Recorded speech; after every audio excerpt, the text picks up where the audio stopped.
to dive into this area.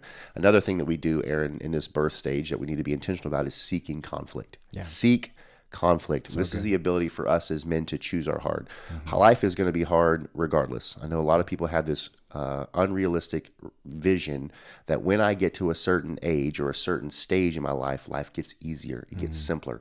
I will tell you, in my 40s, and every year has just gotten harder.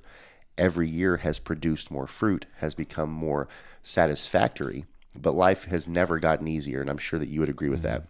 It only continues to get harder, so you need to prepare yourself for that by seeking conflict. Ways that we can do this in choosing our hard is formal competition. Formal competition. And get in a fight.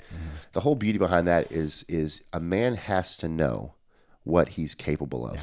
And we have so many, I'll use the term cis men running around that are incompetent, that are unable to make a positive impact because they haven't been taught that masculinity gives them an authority to really be a masculine, strong man, to be impactful, literally with conflict.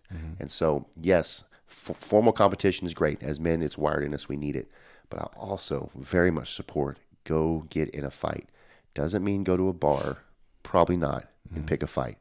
But whether it's guys around you or go joining jiu-jitsu or kickboxing or karate or whatever it may be for you, go figure out what you're capable of physically.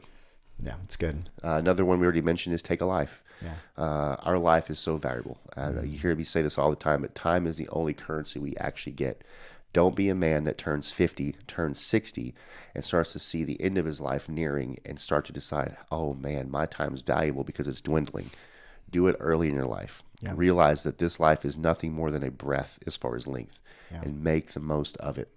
Taking a life like a hunt is a great way for a man to have his eyes open to the value of his own life. It's good, yeah. And the last thing we have here is an apprenticeship or fellowship. That if you ever want to be a great leader, we have to first become great followers. So good. So who we follow can't just be a hero or a social media person, an athlete, or even just our parents. Right? Those are people that are essentially assigned to us. But as a man, moving from birth and preparing for adulthood, is we have to choose who we're following. Right. Find people that have what you want, people that have what you say that you want, and get so close in proximity in their draft that you're no longer having to recreate the wheel for yourself. Yeah, that's good. So to step out of this season of where you're on mother's teat into self-reliance, to recap what Josh said is you first and foremost need to know what you're capable of. And so intentional conflict, confrontation, getting in a fight. And again, the fight doesn't have to be a bar fight. It shouldn't be a bar fight, but it's some type of sanctioned situation where you get to understand really like your strength, your power, and understand how to use it. Go do something where you become self-reliant. You're outside of the normal land of the known in Joseph Campbell's, hero's journey. You're stepping out into your first adventure. This is where you really start to develop that self-reliance.